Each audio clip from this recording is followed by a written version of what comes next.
Hello, welcome to Penelope's Pocket Flosstube episode number 6. Today is Sunday the 18th of May, so this will be hot off the press because I normally film on a Saturday, but doing it on Sunday today because I was quite busy yesterday.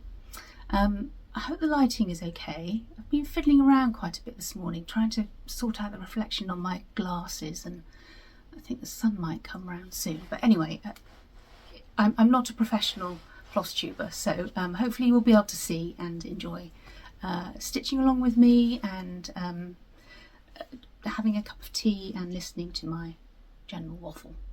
Okay, this is going to be a Scottish themed edition. I've had quite a lot of fun actually thinking about tangents and little gems I hope that I can include.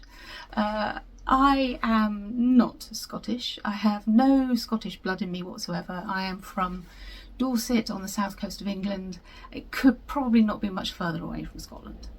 I was trying to think of similarities. I love porridge. I have always loved porridge actually. I have very fond memories of my dad, who's a complete workaholic and always at work, being the one that got me up in the morning and making me porridge and playing music in the kitchen. Porridge music, we used to call it. It was a record, a particular record. Anyway, so I like porridge. Also down in Poole Harbour is Brownsea Island, which is one of the remaining places that has red squirrels in the country, as well as Scotland. So there we go, couple of little tiny weeny links. So Stephen, on the other hand, has an immense family tree that can go back as far as you like, but no Scottish relatives. And I was telling him about this episode, and I said to him, there's just nobody Scottish in your family at all, is there? And he said to me, well, my grandma was Scottish. I was like, what? After 40 years, how have I missed this fact? I suppose she didn't have an accent, or I'm just from too far south in the country and I never twigged that she was Scottish. So I was like, oh, you could have been wearing a tartan all this time. You could have had a kilt. You've still got the legs for a kilt, even now. He thinks I'm completely mad. So I found myself looking at what tartan his family would be.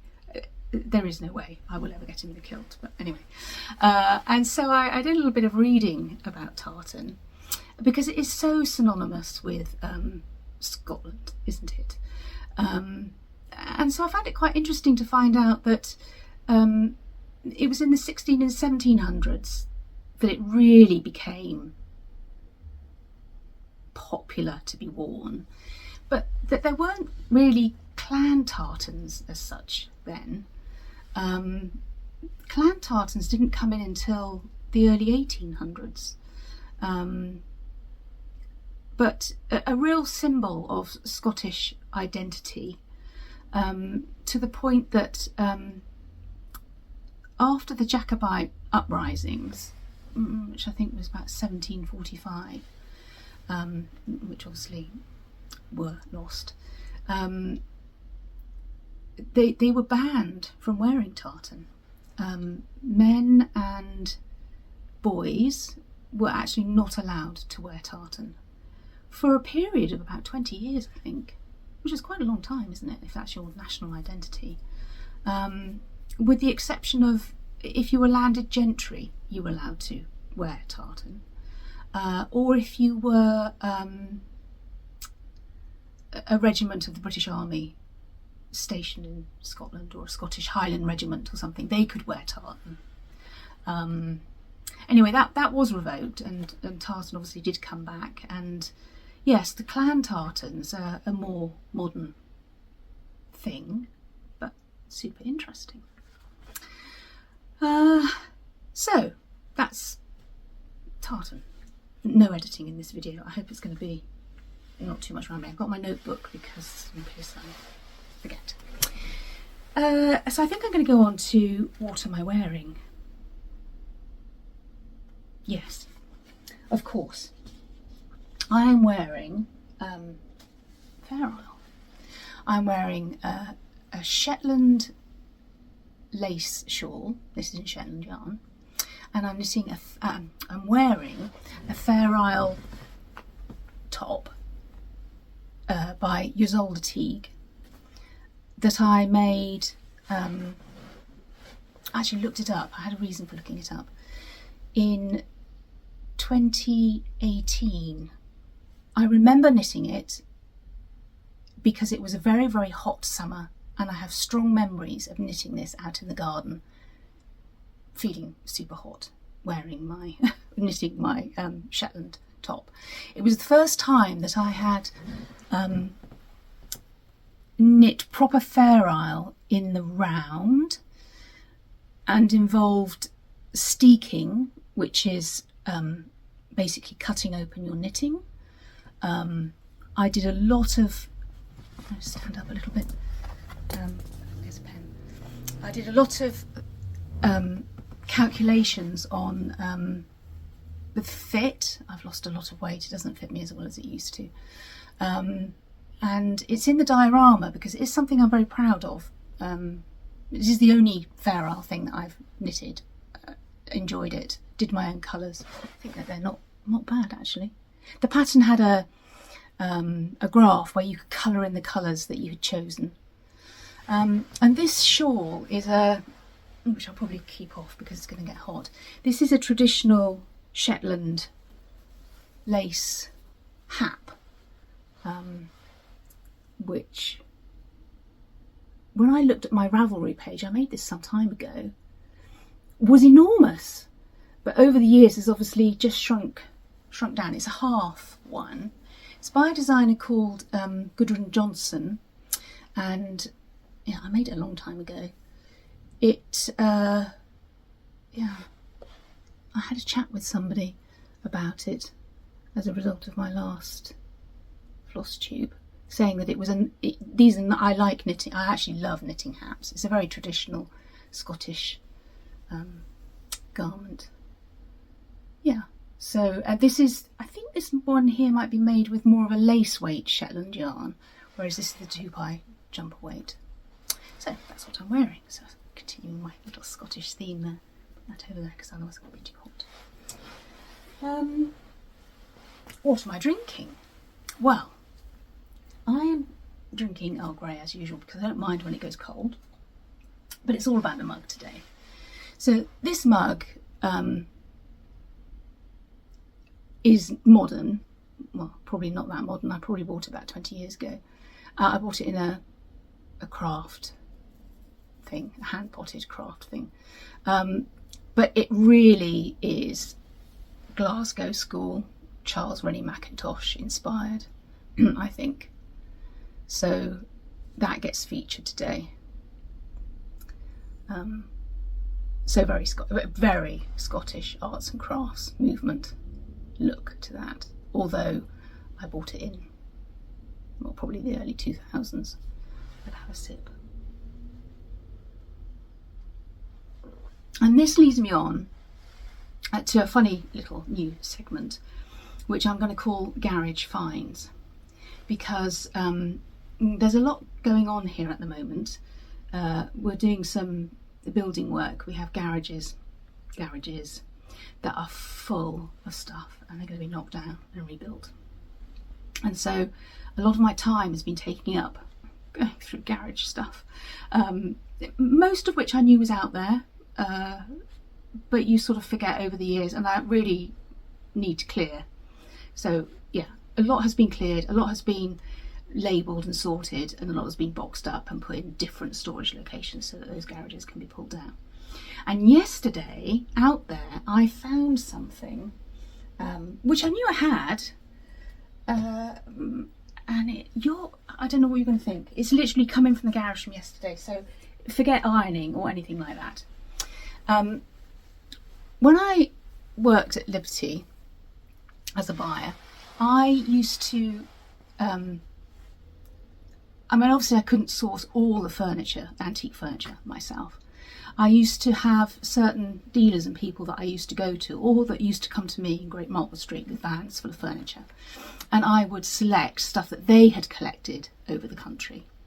And there was one particular guy that I used to buy quite a lot from. And he offered me this, and I didn't want to buy it because that's not the sort of thing that I sell. So he gave it to me as a gift because I did love it. And I cleared that with work, and that was fine. So it's survived quite a few years in the garage. I used it first as a throw on a bed in a spare bedroom in a previous house, and then somehow it became the cover for my children's doll's house, which used to stand on a chest, and it covered that. And when the doll's house went out into the garage, it obviously just went with it. I'm going to try and show you, actually. Let me stand up. I don't know if this will work. It is not ironed. But can you see, oh dear, Sarah, that's not great, is it? The similarity between the mug. I mean, it is a stunningly beautiful piece of embroidery. I hope you can see. I know the lighting, people always talk about the lighting not being great, but again, it's that Glasgow school thing, isn't it? It doesn't even smell, even though it's been out there all those years. I'm going to have to, it's actually really heavy linen. I'm going to have to launder it. I have laundered it in the past, so I know it's possible. Can you see the stitching? It's very beautiful and very stylised. It's almost, you can see it's almost the same as the mug. Should we show her work on the back? Lots of knots, I noticed, but it's all, it's obviously all hand done. I have no idea of the age of this. I only know that I've had it a long time. It's obviously not variegated thread or anything. It's just different colours of pink. So, a garage find, and I must look after it much better. Give it a good launder and iron and repurpose it. Well, find something to use it for, because it is a beautiful thing. Okay, garage finds. I wonder what else I'm going to find out there. Okay, so I am in absolutely no way an expert on any stitching or anything, and I don't profess to be. But my next section was, because somebody asked me, what defines a Scottish sampler? And I guess the first thing is, was the stitcher Scottish? That's probably the most obvious one. But there are other things as well. I think red and green, quite bright red and green colours are a sign, as are peacocks, which I have mentioned on Penelope's Pocket Instagram, and a particular type of lettering with all the curly Q things that come out the side, and a squashed A. I think I also read that there are vases of flowers with a particular number of flowers on each side. That's also a sign of being a Scottish sampler. Oh, and I think the peacock is supposed to have 7 tail feathers. I guess not necessarily, but anyway, those are the defining things. And then I looked through because I would like to do another Scottish sampler. So I looked through my charts. I don't have a lot of charts, but I will show you what I have. I thought in my head that my next start would be, a big house. Another defining feature of a Scottish sampler, a big house. I thought my next sampler start would be Joan Sands, which is the Hogmanay sampler by Modern Folk Embroidery, which I have the pattern for. So that's one of my Scottish sampler patterns. I can't remember where I bought this, but I bought it as a chart rather than a PDF. I prefer working from charts basically than having to print them out. So that was that one. And then there was another Modern Folk Embroidery one, which is based on an 18th century sampler. What's it called? Catherine and William. I love quirky people. That didn't make the cut. That's a small, but the whole sampler is on the back. Does it have the letters? Yes, it's got that shaped, squashed A. Oh, I'm showing the chart. Am I? No, I'm not showing the chart. Sorry, I'm showing the chart now. Oh God, that squash shaped A there is typical. Okay. This was really close. I really want to stitch this. I love this chart. This is Margaret Liggett wood from Fox and Rabbit. I have had this for a long time. I bought it as soon as it comes out. It came out. I love it. It was glaring. Sorry, I'm not. There we go. I don't know if you can see around her name. Is her name at the bottom? Yes. She's done those curly things. It's a house. Really love this. This didn't make the cut for a start because I don't have any of the threads and I don't have any linen in mind, so it isn't the one that I started. But I love the saying on it.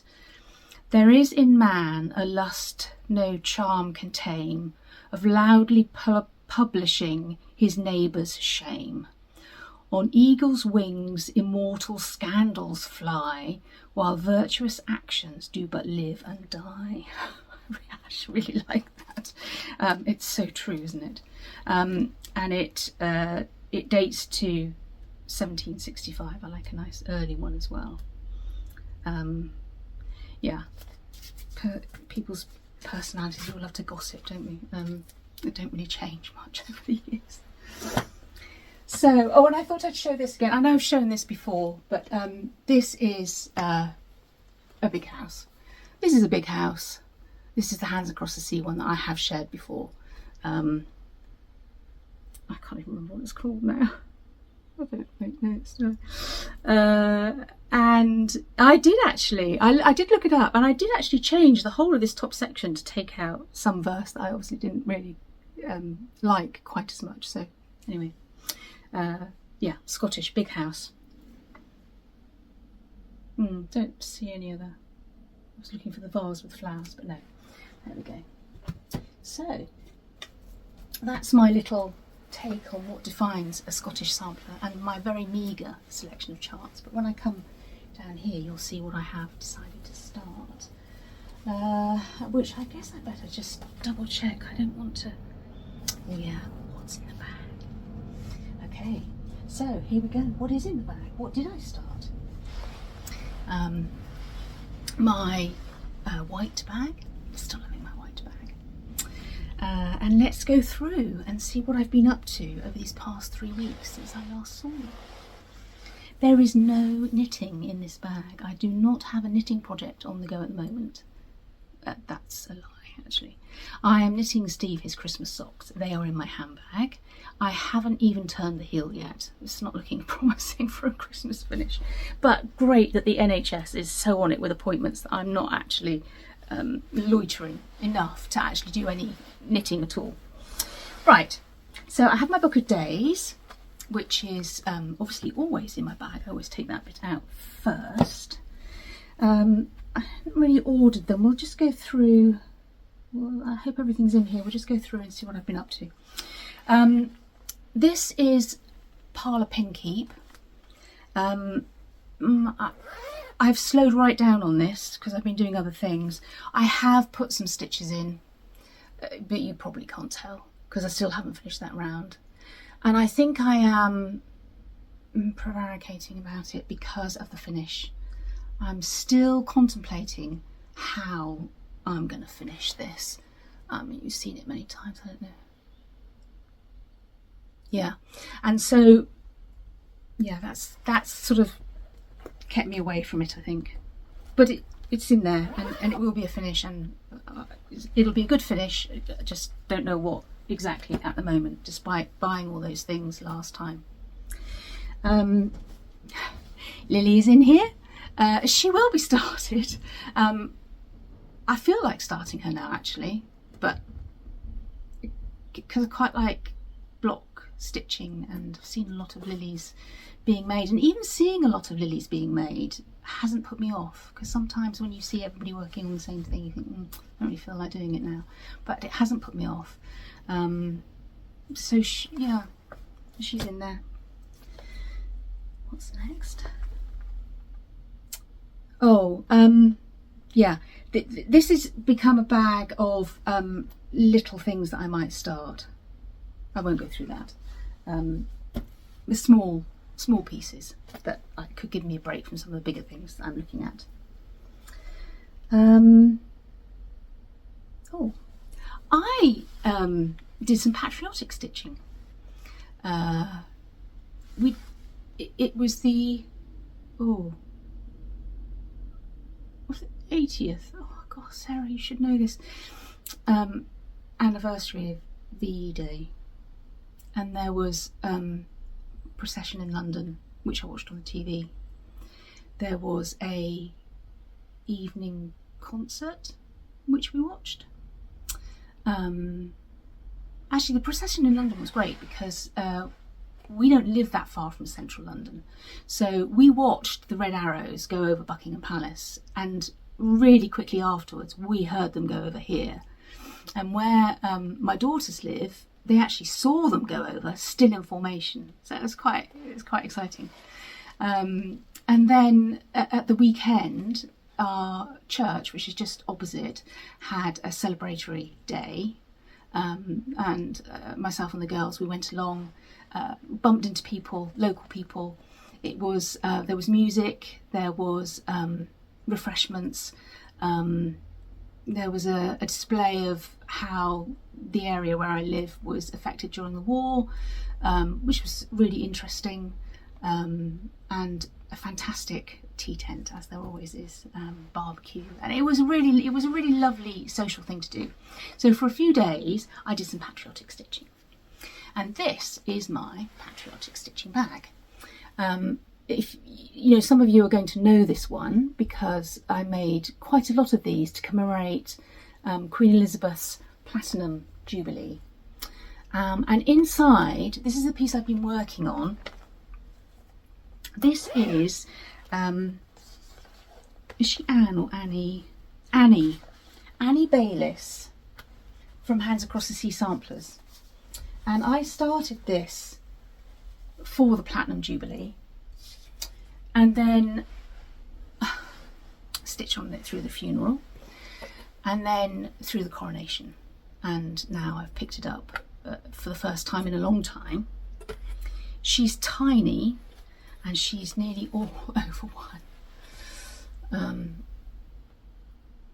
I hope, trying not to get the glare on my glasses, and I hope that the light is okay. So I am stitching this with two silks. They're both Belsoir from Classic Colourworks. The red is cranberry, and I think the original pattern is all in red. But because it's my patriotic piece, I am also using Mer Bleu, which is also a Belsoir. So those are the two threads that I'm using, and I am absolutely I'm loving stitching with silk. Loving it. I have been making decisions of where to put the blue as I go along. There won't be that much blue. It's mainly going to be red. I did my initials in this alphabet here in the blue, and the chart, which I won't show because I think it says God Save the Queen, but I have recharted that to read God Save the King, and there's other wording there as well that, as hopefully the years go on, may well change and be reflective of when I stitch on this piece. But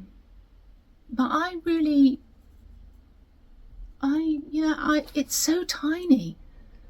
Lots and lots of over one. And it might be a long time before you see that again, or before it comes out again. But I actually had a request from a really lovely lady about patriotic stitching bags, and I made a lot for the coronation and sold them. And I don't take requests for things at all, but she asked, and I thought, well, I still think I've got some of that fabric. I just didn't think anybody would be interested in it anymore. So it's possible a couple of those might pop up. Why not just have them there if you wanted to have something a bit patriotic to put your patriotic stitching in? We don't do enough of it in the UK, do we? So that's my patriotic stitching bag. That'll go away now.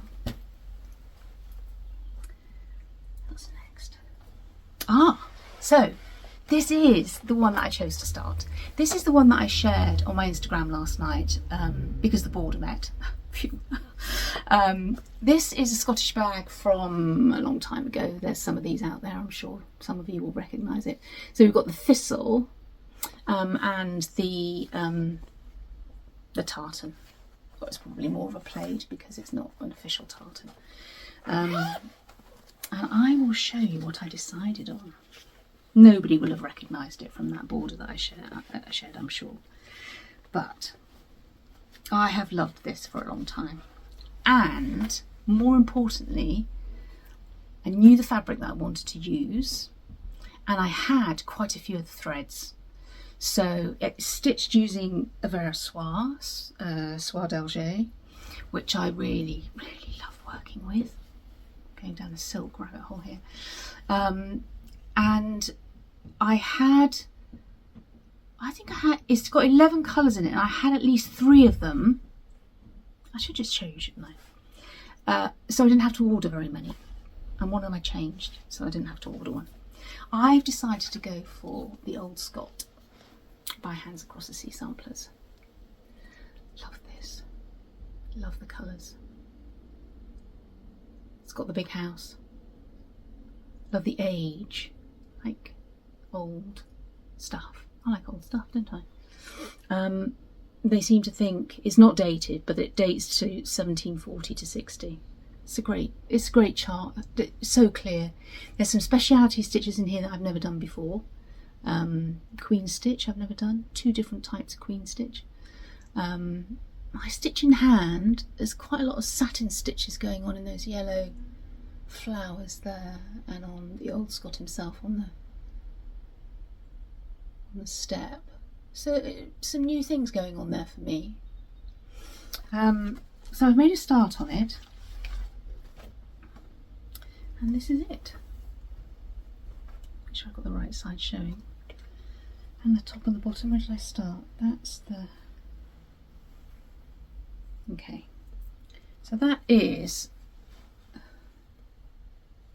my start.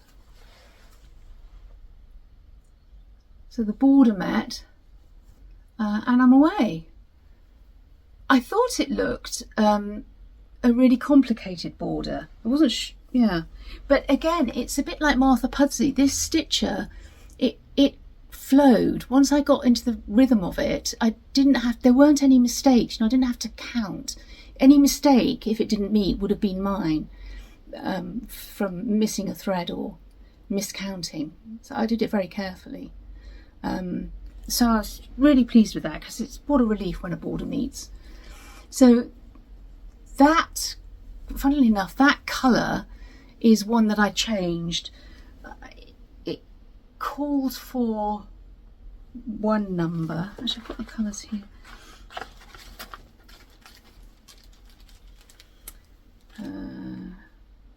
I think it called for, no, not that one, 2145, but I've got 2144.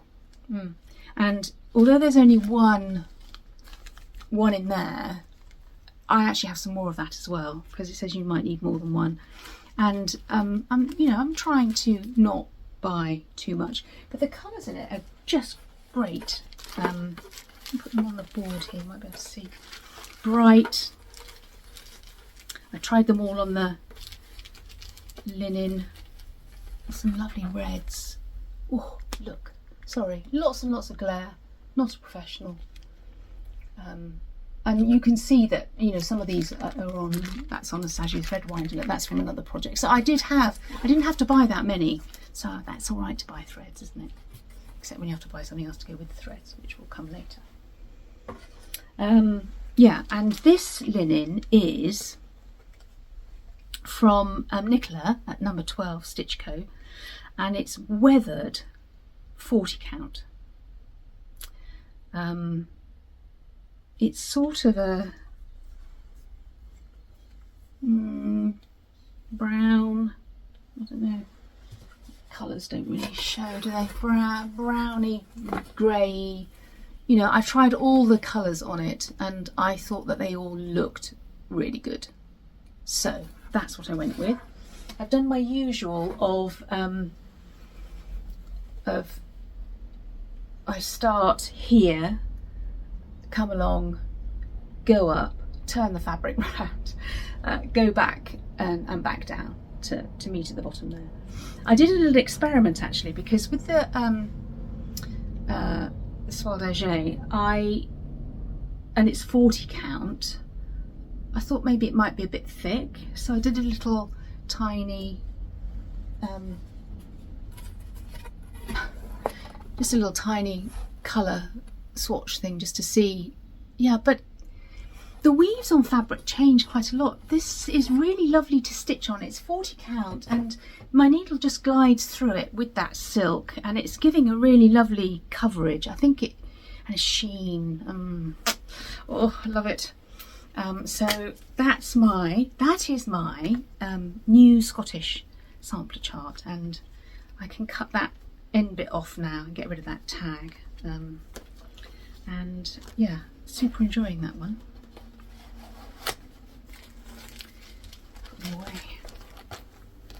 Okay, what else is in the bag? Martha Pudsey. So it's talking about the count. This is also 40 count, and when I first showed it I said that I wanted to use 40 count because the MPIs are thinner and I don't think they give as much good coverage on 36. This is a really tight weave. I'm having a little bit of problem with I keep changing my needle because it is really tight to stitch on. If I could be bothered, I might actually count to see if it is actually 40 count, or maybe it's a different, it's not a different count, it must be due to the dyeing process, mustn't it? Whether the fibres fluff up or not, or the colours that they use. It's, anyway, both 40 count, one thicker thread, one thinner thread, a very different stitching experience. But boy oh boy do I love Martha Pudsey. I got her to the point where I finished the border.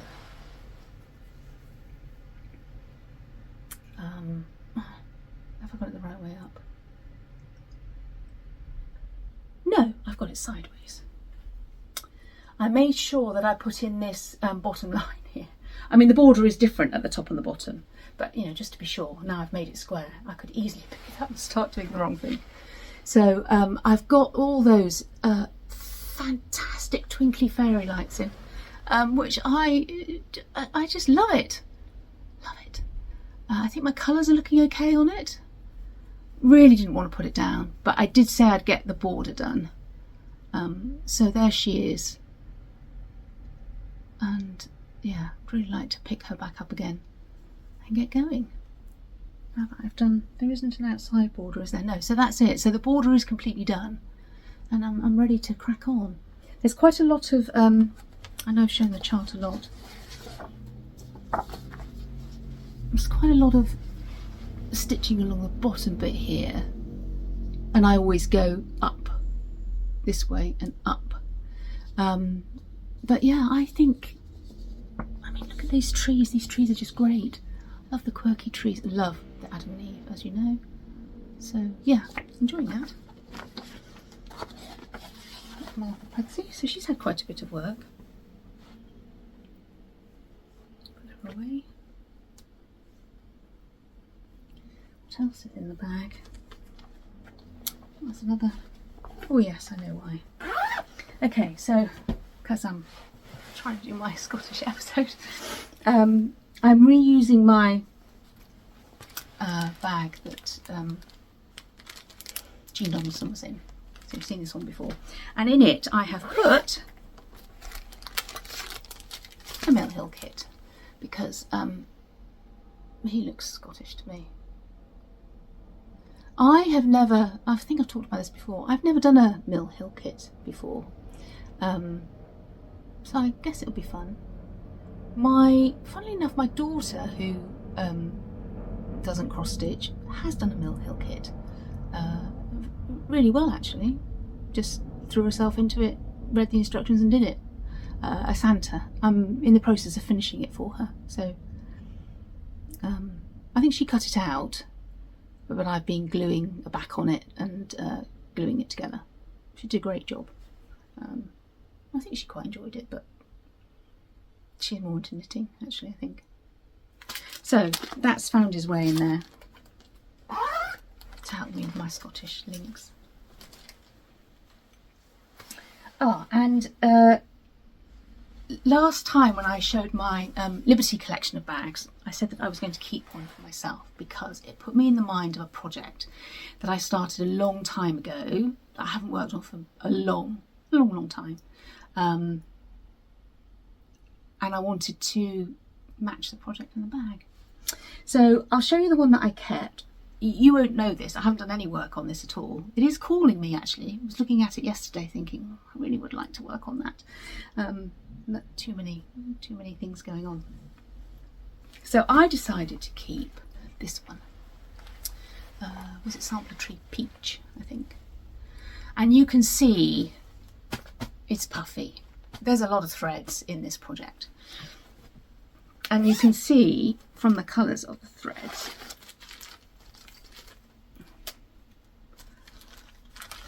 why it put me in mind of this bag. Do like matching things. Sorry, I'm trying not to get glare on my glasses, but because they're very focal I have to lift my head a bit to be able to see I'm in focus. Can you guess what it is? I started this years ago. I came back to cross stitching 2018-19. Don't know how I found this, probably through Instagram. Somebody must have shown it. Loved it, absolutely loved it, and by some sort of miracle I tracked it down in the UK. I can't remember where it came from, but I bought it as a kit with all the DMCs. Are you ready? It's big. It's been shared on Instagram over the years. Love it. Got it out yesterday. I thought, oh my goodness, I really do need to pick that up because I like infill, so why don't I just get on with it? This is A Parrot, a Leopard, a Lion by The Scarlet Letter. let me see, it is the Scarlet Letter, and that is the chart for it. I like old stuff. I'm saying it again.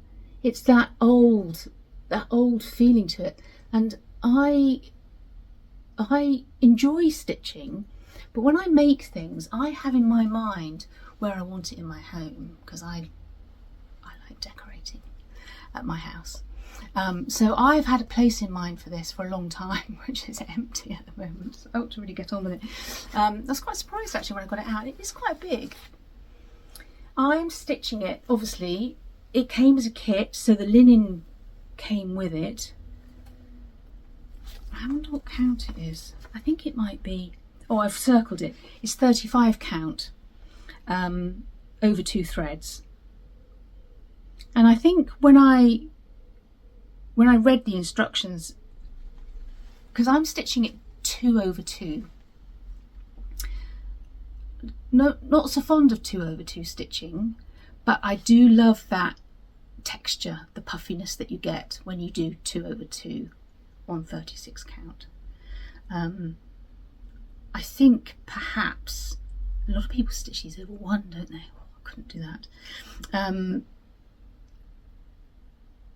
Over 1 would have been an easier stitch, but I don't think I would have liked it as much. It comes with enough cream DMC, actually that's not in the bag because there's masses of it, to actually stitch the entire background as well. That would be insane, wouldn't it? Do you think that would be insane? Probably, but there's quite a lot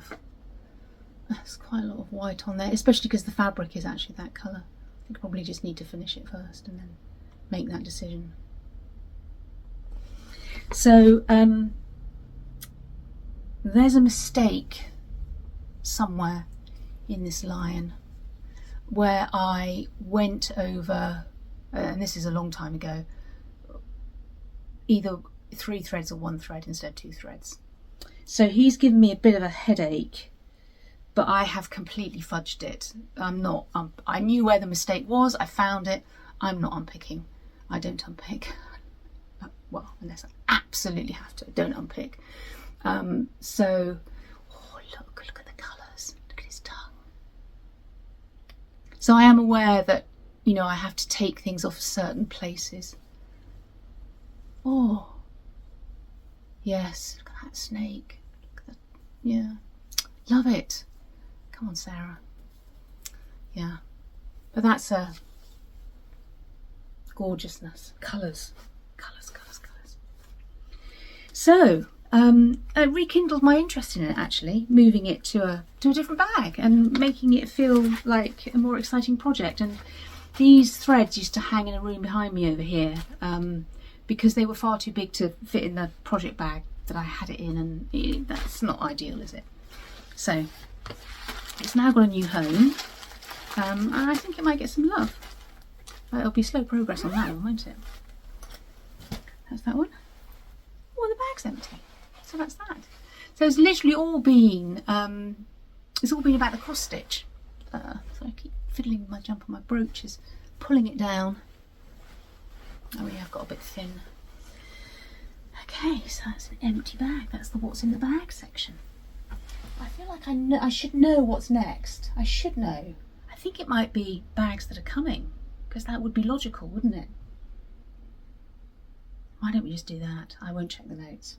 Okay, bags that are coming.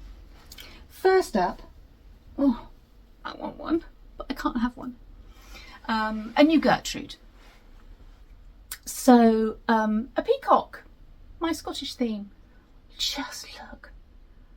I know I probably shouldn't be raving about my own stuff, but this is just great. I love this fabric.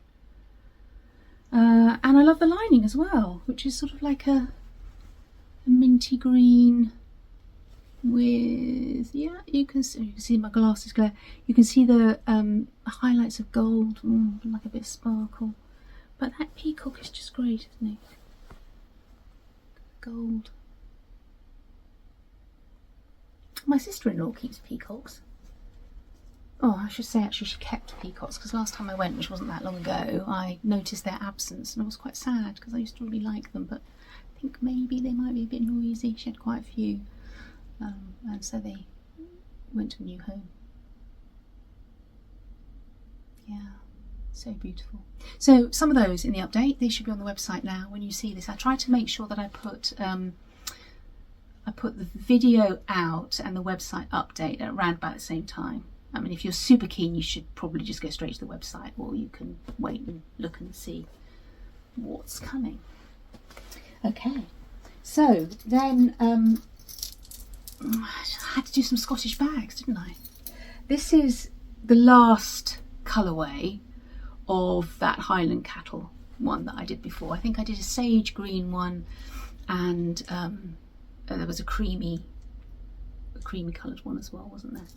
And I had some purple, and they are rather gorgeous actually.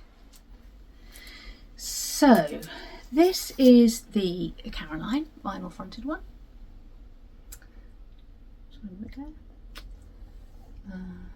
With Highland Cattle on the back. If you want to do Scottish samplers and you want to match your stitching to your sampler, and there were a couple of options for thread keeps. You could ask if you wanted a particular one, but otherwise it's probably potluck.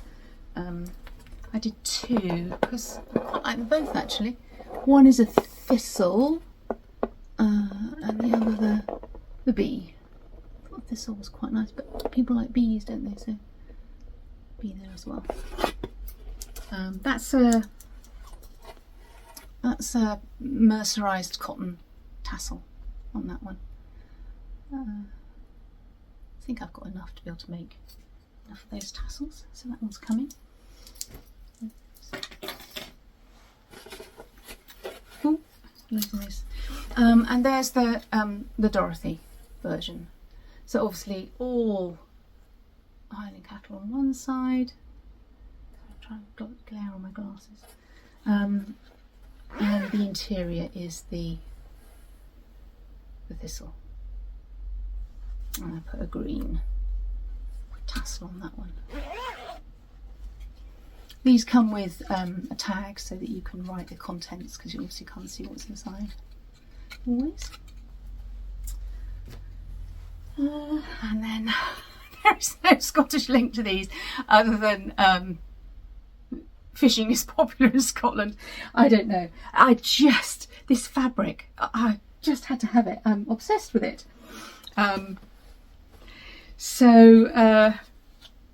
What have I called this one? I think I've called this one Goldfish, because basically it's just goldfish, isn't it? Oh God. Love it. It's so cute. It's so cute. It's so cute. It's so cute. You might not think so. They might just linger on the website, but I just couldn't resist. And it has the orange checkered lining. It just, well, you can see it makes me smile. There's something about it. It just makes me smile. So there's some of those available on the website. And this is the Caroline version, which I think I've called, because I charge the same for both of them. I really worry about making mistakes and sending people the wrong thing. So I've called this one Give Us a Kiss, because there's that one that, I'm not going to be able to find it, am I? There's one that looks unhappy and one that's coming in with puckered lips. There they are, there, look. One of them looks a bit sad, and the other one's coming in for a kiss. Is that the one I'm looking at? Yeah, those two there. I'm mad. Love it. It just makes me smile.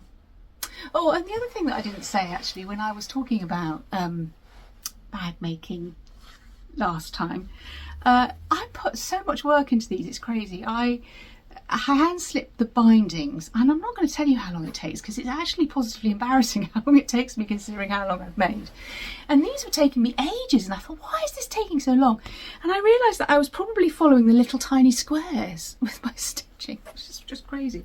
Anyway, they're available, and they are, I've shared on Instagram, the superest, cutest thread keeps that are probably on my lap, yes, of happy fish, basically. Okay. bring a smile to your face. This seems, because I'm looking at myself in the camera here, this seems like a really good moment to say I do apologise for the lighting. I know people are always saying that. I hope it doesn't spoil your enjoyment. Just keep drinking your tea or drinking your beer or eating your cake or doing your knitting or stitching. Just listen. Oh, I've made a new batch of Isabelle bags, so we better quickly go through those. There's not that many actually, because I've been busy doing other things. But this particular quilt, really lovely, but very, very worn, which I love. So I'll just see if I can remember to point it. It does say on the website, but I will try and point out things. So this is number 11. This uses the side of the quilt that was sort of soft greens and pinky reds, I suppose. And I put this lining in that one. And I have a feeling that this one is okay. As I said, it does say on the website. I'm just looking for really... Oh no, it's not. I tell an absolute stonker of a lie. It's got a hole in it. This one here has a hole in it, a proper hole. Let's see if I can show you.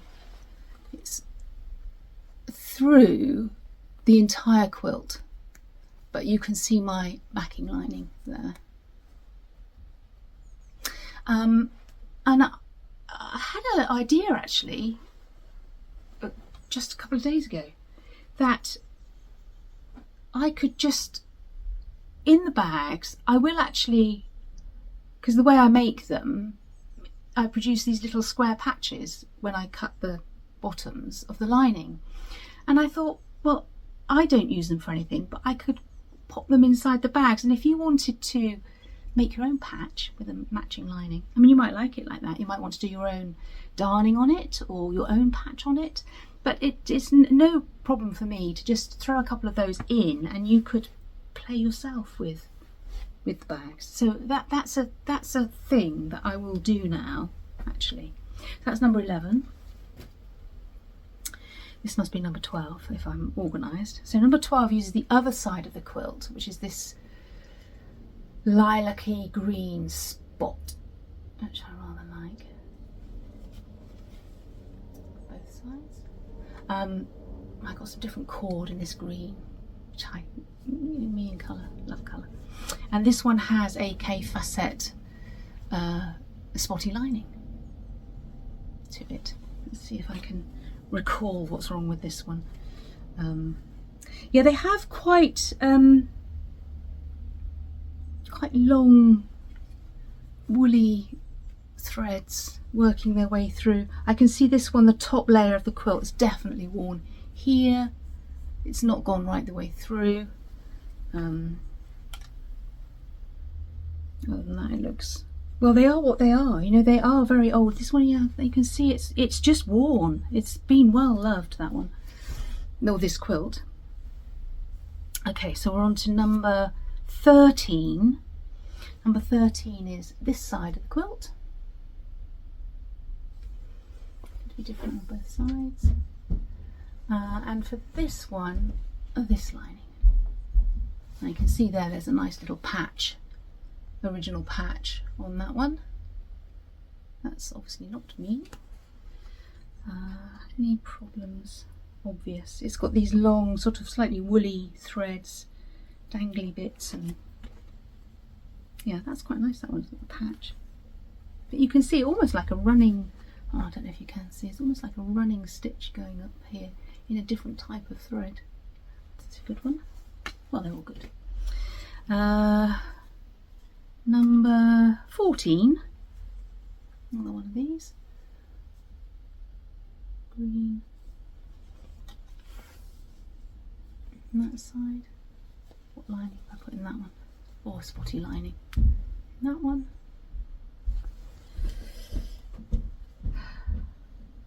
one of them,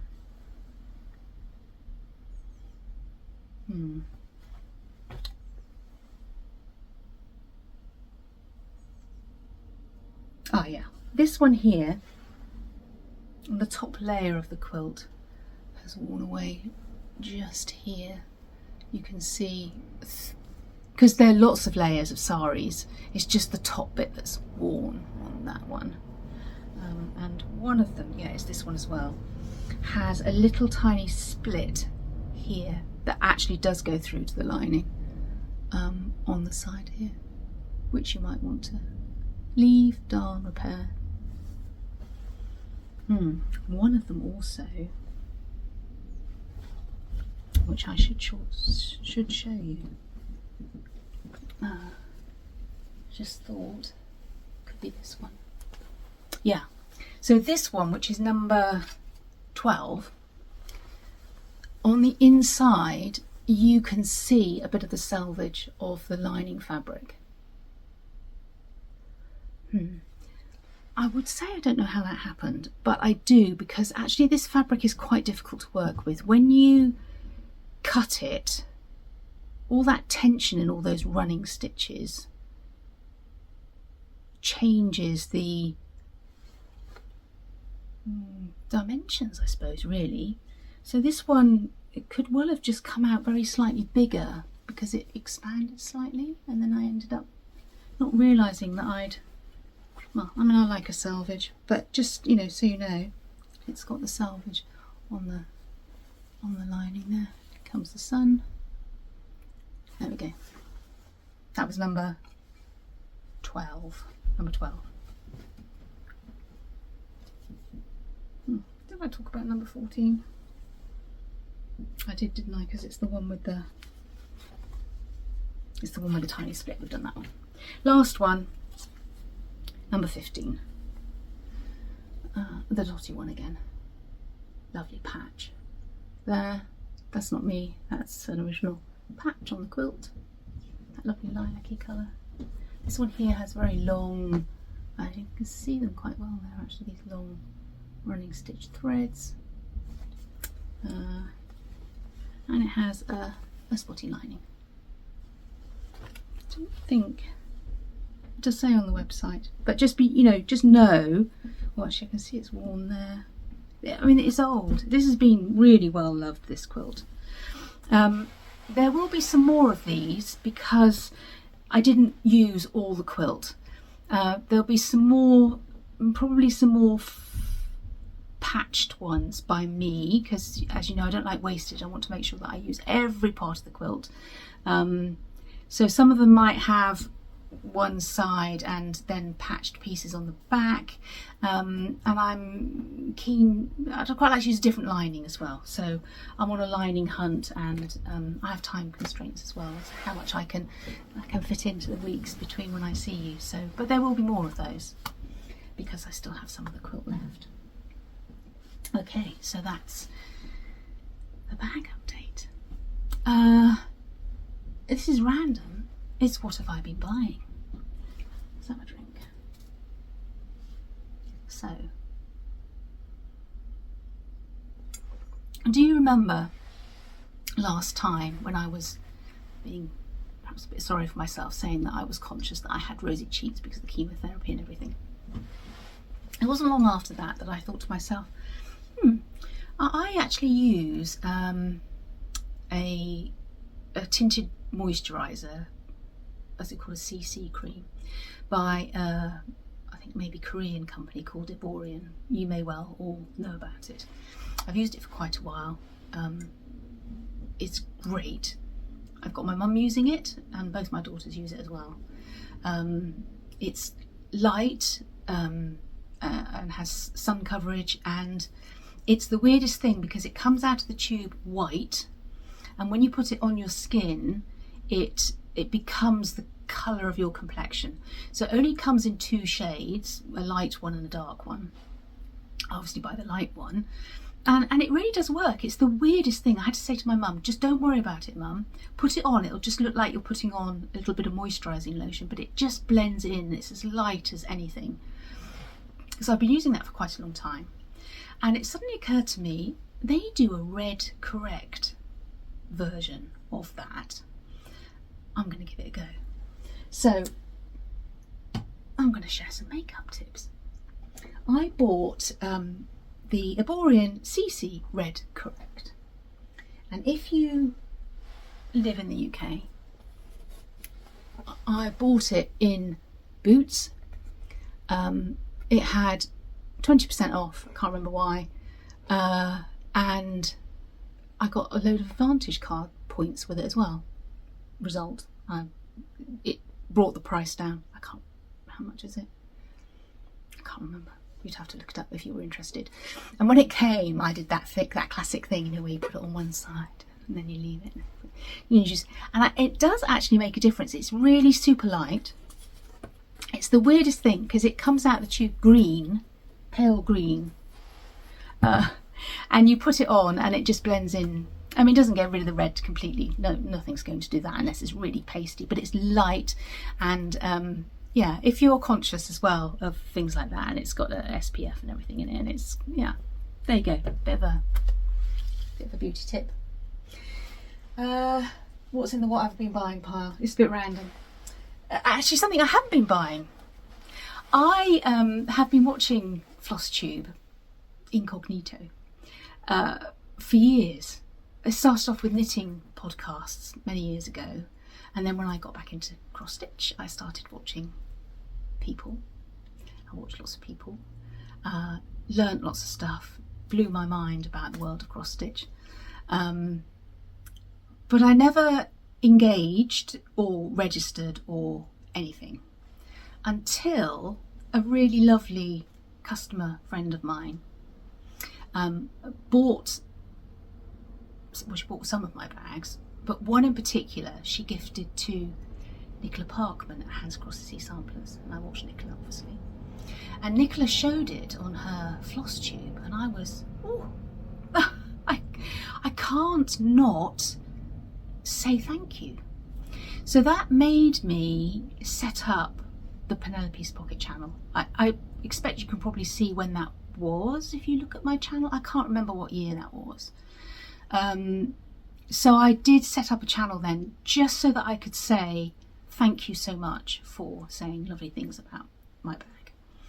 And then that was that. I still have been watching people. I think I've surprised a few people now that I've started commenting. And it's only since doing this myself that I understand the connectivity and the joy in getting nice comments. So I have been watching Katie Strachan since the beginning. Probably found her through Brenda and Laura maybe. I love her videos because I love old stuff, and she's into all that Elizabethan stump work and mind-blowing stuff. Really love it. And she did a giveaway and I won it because I commented, and yeah, so it's a piece of Mason linen. I think probably you can't get this in the UK, and yeah, how chuffed to bits was I from Katie Strachan's hand to get a piece of linen. She said she found it not pleasurable to stitch on because of the colour. I probably will also find it tricky to stitch on, but it is a beautiful colour. I can't remember what colour it is. She did say, but it is beautiful linen. It's almost got like a sheen to it, and I'm sure that I will find something that I will really enjoy stitching on that. So that was really exciting actually. I should probably comment more often. I went on to the Peakside Needlework website, and I don't know why I was doing that. Oh, I was probably looking for the threads for the Old Scott, because Sue does sell some of those. And I saw this. And this is the box for Brenda Gervais' O Tannenbaum. Actually, might be a box for some of her other charts as well. Now, I've looked at that chart in the past when Sue has had it, because people like Carol Sobel Stitcher stitched it, and well, lots of people have stitched it, haven't they? And it's lovely, and we all love Brenda Gervais. But I never bought the chart because I thought, well, I'm never gonna be able to get that box, so I never bought the chart. Now I have the box, but I don't have the chart. Sue did say that she was trying to see if she could get it. I am not worried because it is available in America. I've seen it on websites. If I wanted to get it, when I want to get it, I know that I can. At least I will be able to get a copy at whatever. And I just thought, well, I had to have it. So I bought something that I don't even have the chart for. And I did buy, I think she only had one of the colours that I needed for the Old Scott. And then I also bought a chart because. So I bought this one, which had been out of stock, which is a Needlework Press. What's it called? 2 donkey samplers. And I noticed that in the Book of Days next month there's a picture of a donkey. So I may well start. They're small, so they could be starts and finishes. How big are they? I don't want to show the chart. What does it say? Stitch count? No. But they're tiny anyway. There's a lot of colours there that I don't have, so it may well be my own thing, and I'll just enjoy choosing some nice linen and making those up. So that came as well. So I bought that. Right. So I have never been to a stitchy retreat or met stitchy people, and I'm not going to say it's on my bucket list because I am not kicking that bucket anytime soon, but it is something that I would really like to do. I think I've been shy, scared in the past, putting myself out there. Something's changed in my life. And the more Flosstube that you watch, the more you realise how lovely our community is and how welcoming and friendly people are. So when I'm well enough, I'm a bit weak at the moment. I'm finding it difficult to be as mobile as I used to. But when I come out the other side of this chemotherapy and hopefully put some more weight on and get a bit stronger, it is definitely something that I really, really want to do. And I particularly that Stacey Nash retreat, lots of people have been talking about that. I just sort of thought, yeah, I would really like to do something like this. I looked at the very first one, and it, yeah, too shy, and also didn't fit in with work because that was when I was a working person. But now it's just something that I definitely want to do. Anyway, there's been lots of stuff shared about that, and Sarah Stonehouse, who I have spoken to, I think she's my friend, shared something on that retreat that she had made. I don't know what people, well, I get an idea from watching these things, what people take on retreats and stuff. And I'm always watching people with their 7-berry boxes. Is it lock and... Yeah, I could get swept up in all that, but actually they're not me because I'm old stuff, aren't I? So when Sarah showed what she took, I was, and Sarah, you know, this is the second time that you've done this to me and made me spend my money. And I looked at this thing and I thought, my mum's got one of those. Anyway, let's just talk about what it is. You've probably all seen it because everybody's been talking about it. This is, it looks a bit funny there, doesn't it? This is an Edwardian collar box made of leather. And I know for a fact, and when I saw Sarah's post, we were on my way down to my parents. And I remember one of these at home. It was probably my granddad's. And so I quizzed my mum, where is it? Doesn't think it still exists. And funnily enough, she said, oh, your father had one of those as well. So, even in the 50s, men were still starching their collars. The collars were separate from the shirts. I'm sure it's the same all over the world. They had wingtips. You could launder them and starch them separately, and these were for storing them, and I guess for travelling as well, because it's got like a handle on the top so you could travel with it. And anyway, Mum didn't have either, but knew exactly what I was talking about. And so I was straight on it, and I found one and I bought it, because I'm like a terrier when it comes to finding things and buying. I didn't pay a lot of money for it. What was it, I think it was £25. Yeah, I'm happy to pay £25 for what I have, because it's in really, really nice condition. So it's got a buckle so you can shut it. And it is in really super condition. The interior and everything is really nice, really clean.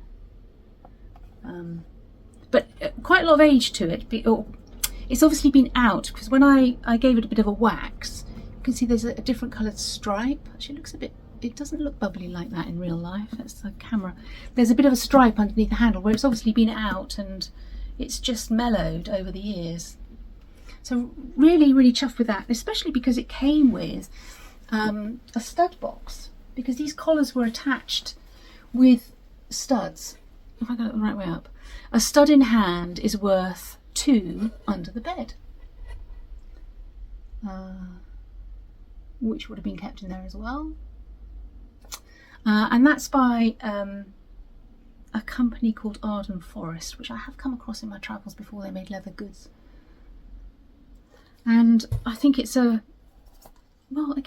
just really for the money, and the price was for both of them. So a bit of a bargain. I feel. I hope that doesn't offend people.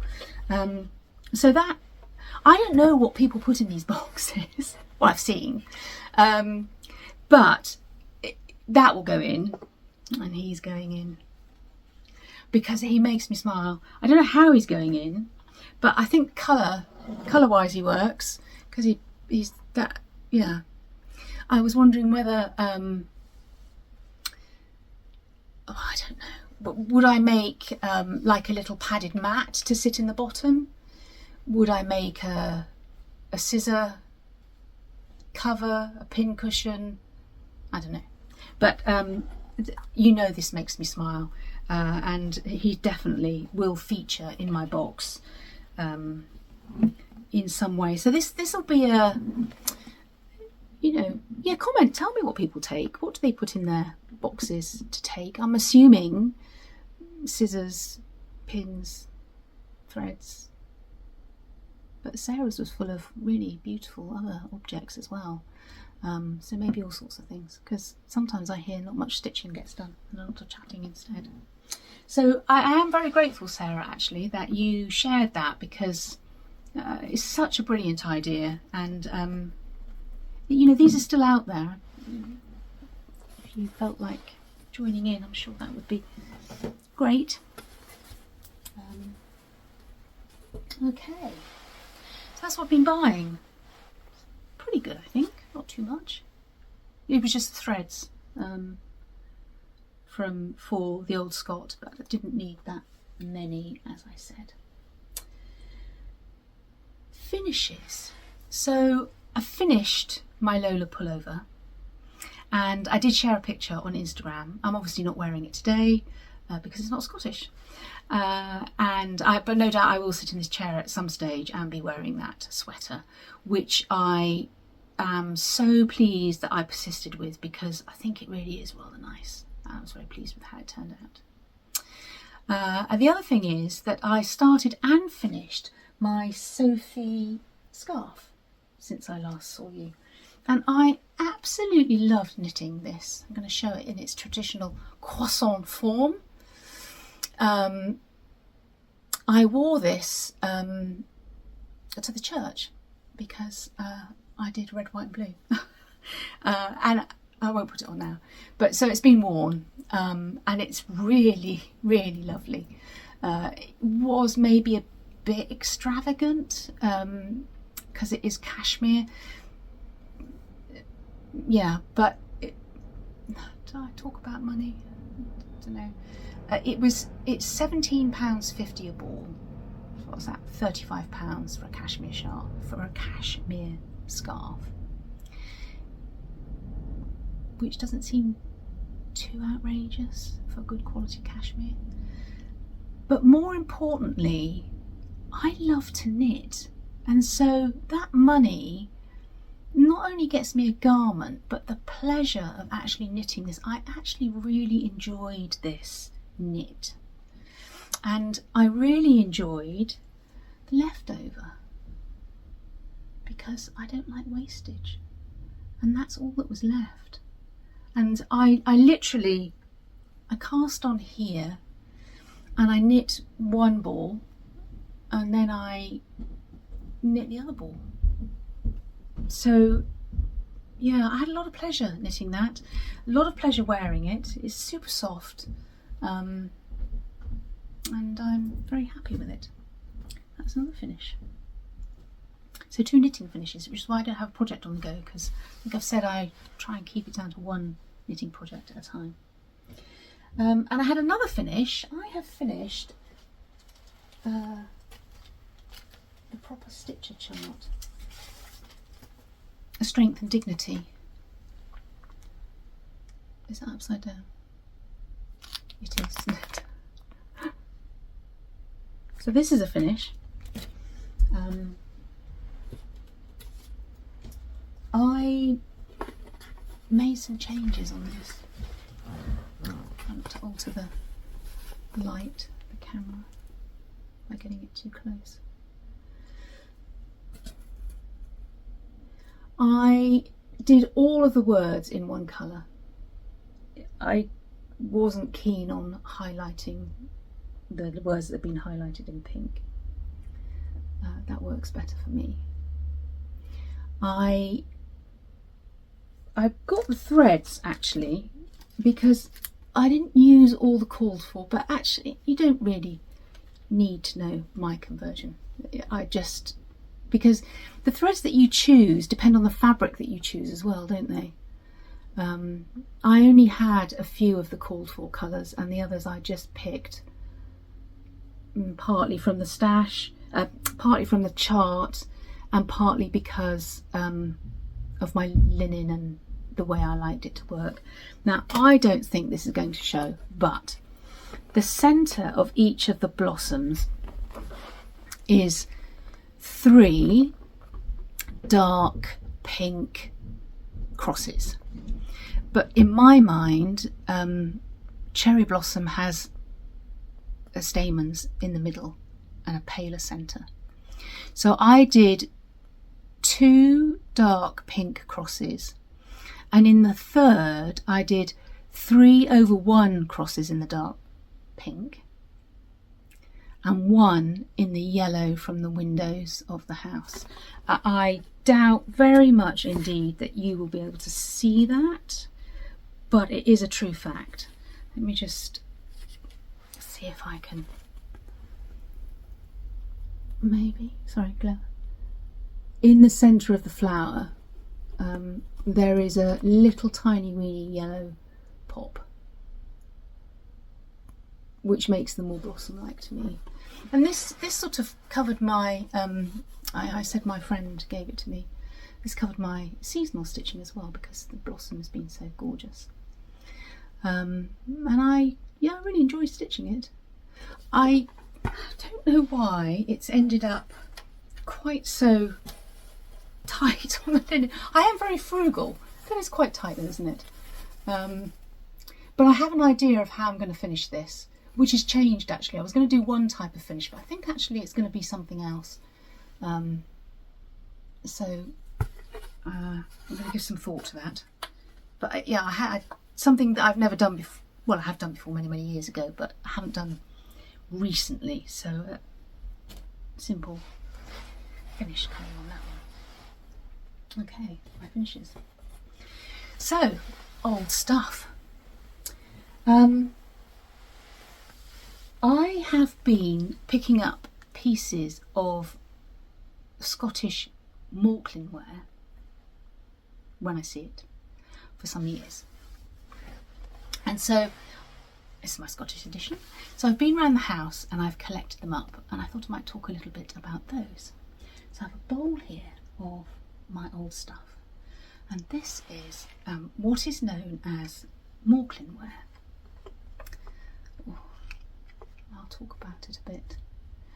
So Morlin is a town in Ayrshire in Scotland, and in the late 1700s, maybe, woodworkers there began making snuff boxes out of local sycamore wood, tiny snuff boxes. And they would highly varnish them and decorate them with transfers or paintings or whatever, and sell them. But the market for snuff went, and so they diversified into making, small objects for tourists, I suppose, in the early 1800s, 1820s, I suppose. And these items are all categorised as Morlin ware. There are sort of three main types. The first one is the transfer printed sort of things. They were exported all over the place, so they made them, and then I've seen French ones with French scenes on, and all over the country. And if you went on holiday, we all love a souvenir, don't we? Well, my white Gertrude bag is a souvenir from our trip when we went to Charlton Farmhouse. I do love a souvenir. So I'll show you. This is the most. I've actually only got one of this. This is the most common sort. So this is. This would have been a piece that you would buy if you went on holiday to Tenby Sands. Now Tenby is in South Wales. A lot of them are stitching related, and I have this one because it's look at the pincushion on the top is in excellent condition still. And it has this scene. Ooh, they're all moving. Has this scene of Tenby Sands. Really, really pretty little hinges on the back. You can hear it rattling. What have I got in there? Oh, just random stuff. You know those things that you pick up and think, oh, I better not get rid of that. I can see a bit of a gilt frame in there that's obviously fallen off of a picture of some sort. So yeah, this is the most common type, I think. Next up is the tartan ware. So I think quite early on, there were more than one. I think there was more than one factory there. There was Andrew. Actually, I must have written it down because these are the details I don't remember. No, I didn't write it down. But there was a particular company that invented a machine that you could print tartan paper and then cover the objects. It was the perfect tourist gift, isn't it? Basically. So I have quite a few of those pieces. Well, not quite a few. My pieces are not in great condition. I just buy them because I like them and they've been about the house. But they are, a lot of them, stitching related. So this one here, for instance, of a sheen on it. This is, oh, Una. I did say, please do not let Una bark while I am recording. This is a Caledonia tartan. I mean, you're not going to be able to see, but actually they do label the tartans on the box. And inside it's a Clark's thread box. Now, it didn't come with thread in it, but these are some old spools that I had. These are coats, wooden spools. So they get stored in there. So this is very much stitching related. Probably had, maybe they were smaller and there were 3 of them. I don't know. But mine's only got 2 because that's what fits. So that's a box for holding your threads. I mean, it must have been great, mustn't it? Because so many ladies were stitching back then. You'd go and you'd be able to buy something that you could have a memory of your holiday, a souvenir, and it was useful. They were useful things. So that's that one there. This one here, I mean, a bit battered. It is named. I can't remember what tartan it is. It's so tiny. Caled. They all look very similar. This is a very simple box. You can see this one is worn. I mean, they've been used. They're usable objects. And in here, there's a split down the side, which looks like a problem, but actually I don't think it is, because I think the split doesn't go to the bottom. It has an end, and it goes right the way through. And I think it was for pulling thread out of. And again, it didn't come with thread, but I buy old cotton reels and stuff, and this one happened to fit in there, and so that's kept in there. So that's a little stitchy thing. This one here, I've absolutely no idea what this is. Well, I know what a tartan is. It's Princess Louise. It's got a bit missing here. I'm not precious about condition. I just love these things, and I have nothing in this, but it does have it has a rounded bottom on it. I feel like something must have gone in there that you would have had to have, I don't know what went in there, but it's a beautiful thing. So that's another one. This one I'm really fond of. It's not in good well, bits of it are not in good condition. So this is a little notebook, and it's got like a leather bound back here, of which only part of it is remaining, and it's got a lead pencil on the top, which should be in a complete sheath of pink silk, but half of that is gone, but it still has the pencil. It has a beautiful working clasp. Bored, Sarah. What have you done with that? No idea. And the interior is this moire silk little pocket. Yeah, so beautiful. And this one is dated Juillet 1868. And there's lots and lots of writing in here, which I'm not going to show you because it's so faint. But the touch of history with this, because this is obviously a French person, isn't it? Who's gone on their holidays and bought this. And I'm assuming that a lot of the notes in here must be like a diary. Very, very faint writing. But yeah, so lovely. So that's obviously not stitching related, but just a joy to be able to own. I don't pay a lot for any of these. Right, another tartan wear needle case. Oh, I need that board to be able to show you. What have you done with it? Oh,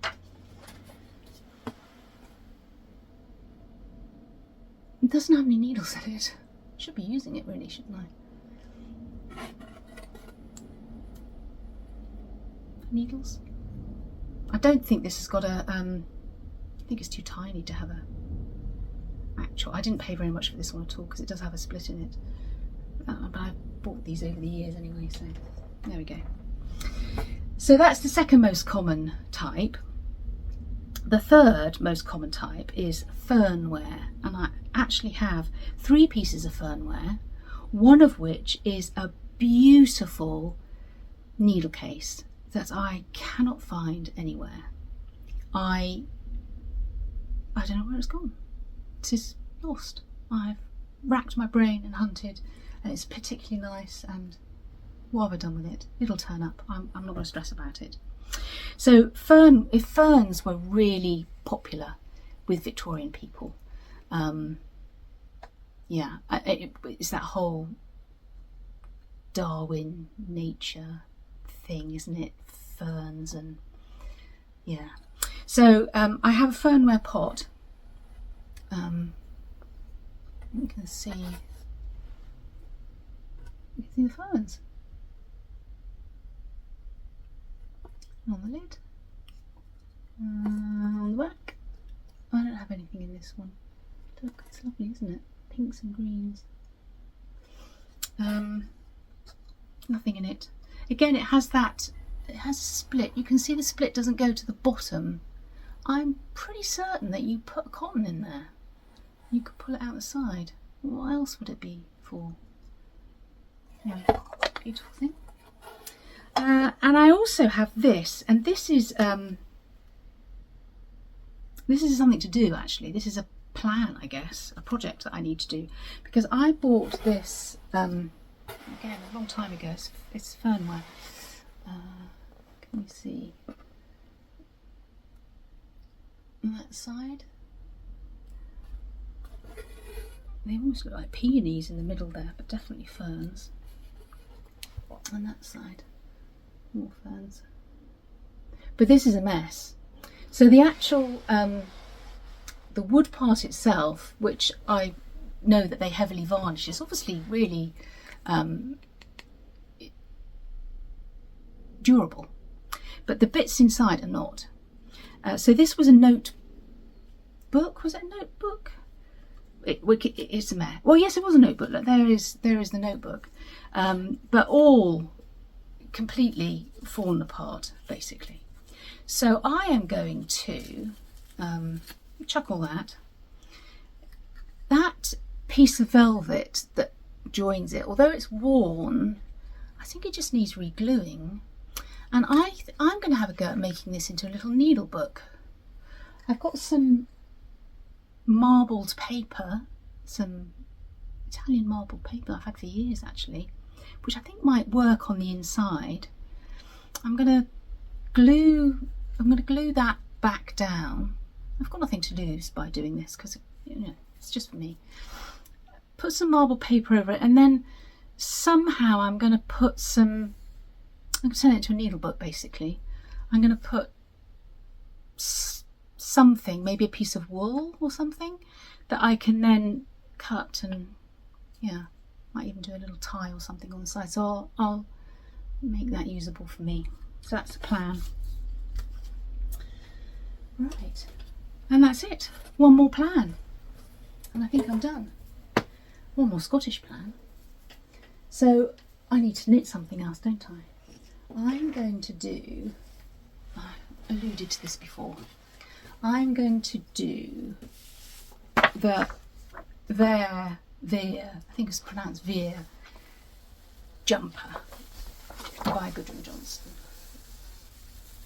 Now, I've knit that little half hat, was hers years ago. She started a knitting podcast. There's a fly in the window. Can you hear that? That's not good. She started a knitting podcast. Now she's from Shetland, and her mum was a Shetland knitwear designer in the 70s. I don't think necessarily a knitter, but local Shetland people would knit her pieces and then they would be sold through a company called the Shetland Trader. And her daughter Gudrun Johnson produced a book some years ago recreating some of her mum's patterns, and this was in it. I haven't got the book, but it's now a pattern on its own, and I've been watching her podcast, and she's doing a very easygoing knit along to knit this. and so I'm going to knit it. The whole tension square thing, I got this out because I thought, well, let's see what tension my Fair Isle is. Tension squares don't seem to work for me. I think I'm going to wing it. I'm just going to... It could be famous last words. Anyway, my colours. My main colour is grey. So that's going to be my main colour. And it has 4 contrast colours. And so I have picked these 4. Why? I have no idea. I don't really know what I'm doing. But these are the colours that I've picked to be the contrast Fair Isle. And it's a zigzag lace pattern at the bottom. I don't know how clear that is. The bottom is a zigzag lace pattern and the top is a bit of Fair Isle. You can knit it with the balloon sleeves or you can knit it with straight sleeves. So yeah, and I've spent quite a long time looking. I've printed out the pattern, obviously you can see. I spent a lot of time working out which contrast goes next to which contrast, because with Fair Isle you do need a good contrast, otherwise why bother changing those colours? So this was a last minute addition actually. I had chosen a different, more mellow yellow, and I decided that it was too similar to this. I quite like the pop that one gives. So we'll see. We'll see if my colours work, and we shall see if it fits. But I'm an ever-changing body shape, so you know it might fit me now and then not in a few years' time. So that is a plan. And another plan actually. I've been watching lots of stuff about strawberries. Strawberries seem to be a thing at the moment. And so ironically, I thought my next episode might be a strawberry episode, which is really quite hysterical because in my last one, I showed you that I have only ever made one strawberry. I don't have any strawberry patterns and my strawberry looked like an ice cream. So it should be fun. But I do have, I have a fabric, a strawberry fabric that I bought a long time ago that, I felt it didn't work because it wasn't the right scale for bags, but you know it's there, so I'll see what I can create. And I've got another, I ordered another strawberry fabric which will work for bags very nicely. So it could be, and I do actually have, I have a strawberry pattern.